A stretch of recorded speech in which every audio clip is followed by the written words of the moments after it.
Olá, seja bem-vindo. Estamos próximos das eleições, vista por muitos como a mais importante dos últimos tempos. Você sem dúvida ouviu falar, ou até mesmo presenciou discussões ásperas entre amigos com opiniões contrárias a respeito de política. Mas será mesmo que o melhor a fazer é defender nossas convicções políticas, independente de quem seja contra? Ou será que apoiar um político, mesmo que este pareça ter boas intenções e planos, não resolveria nossos problemas? Como em toda democracia, no ano de eleição ouvimos uma infinidade de discursos e promessas com o objetivo de ganhar o nosso voto de confiança. Ajudarei os brasileiros que estão, aos 63 milhões deles, endividados no SPC. Vou ajudar a pagar a dívida e restaurar o consumo das famílias. Fique tranquilo, eu vou tirar o seu nome do SPC. Sou candidato para mudar toda essa esculhambação que hoje nós vemos na política, com privilégios e com uma desigualdade social brutal no nosso país. Entre os melhores ranqueados, só tem um que pode realmente mudar o destino do Brasil. Esse chama-se Jair Bolsonaro. Mas a profissão mais honesta é a do político. Sabe por quê? Porque todo ano, por mais ladrão que ele seja, ele tem que ir pra rua, encarar o povo e pedir voto.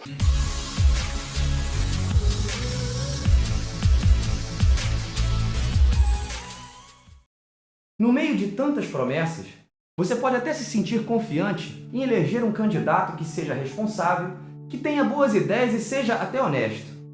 Mas será que mesmo assim, você estaria fazendo a coisa certa?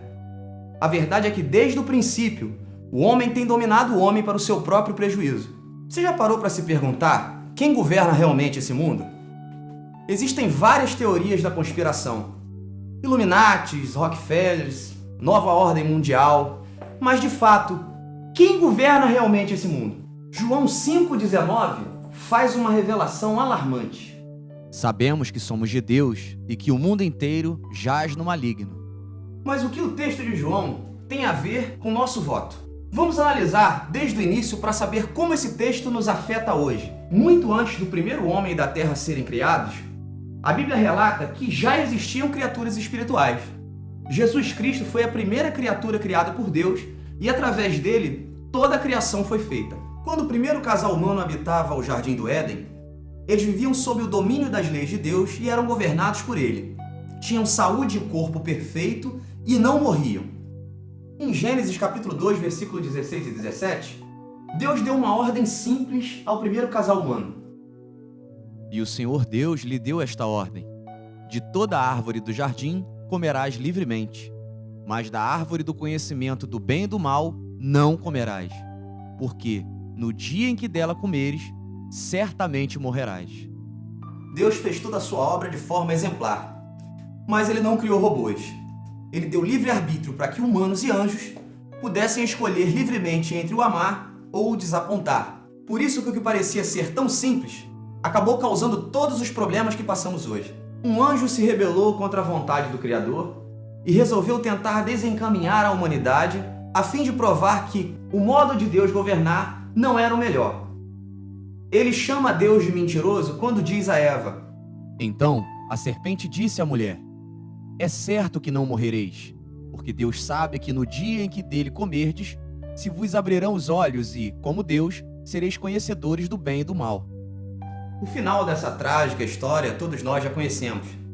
Satanás, que em hebraico significa opositor, lançou então sua candidatura a opositor do governo de Deus e incentivou Eva a comer do fruto do conhecimento do que é bom e do que é mal, e Eva posteriormente deu também desse fruto para o seu esposo Adão, causando todos os problemas que conhecemos hoje. Ah, mas espera aí. Se Deus realmente existe e se ele é tão poderoso, por que ele não destruiu logo Satanás e Adão e Eva e criou tudo outra vez? Ele não teria poder para fazer tal coisa?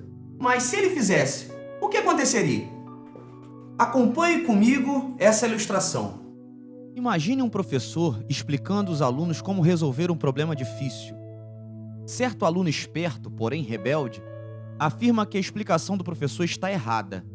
Insinuando que o professor não é capacitado, esse aluno rebelde afirma que conhece um modo muito melhor de resolver o problema. Alguns da classe acham que ele tem razão e também se rebelam. O que o professor deve fazer? Se expulsar imediatamente da sala os rebeldes? como isso afetará os outros alunos? Não acharão que o colega rebelde e os que o apoiam estão certos? Todos os outros alunos da classe talvez percam o respeito pelo professor, achando que ele teme que aqueles rebeldes possam provar algum erro.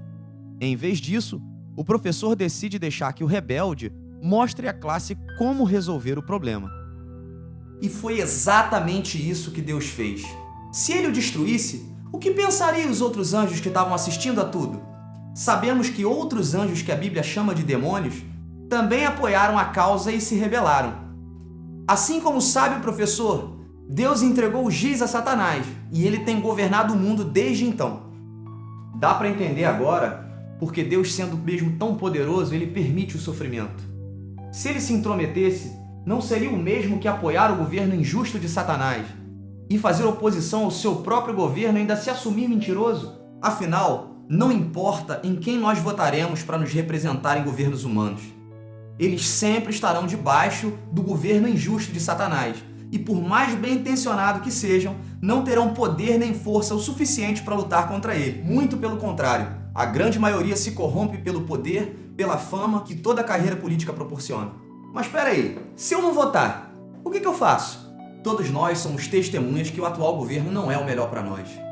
E como o voto é uma forma de melhorar a nossa vida e a vida de quem amamos, é muito importante dar o nosso voto ao governante certo, que pode desfazer todo o mal que o atual governante desse sistema tem causado. Você se lembra da oração do Pai Nosso?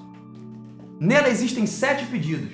No segundo pedido, pedimos a Deus que venha o seu reino e que a vontade dele seja feita na terra, assim como é feita no céu. E esse é o governo que merece o seu voto.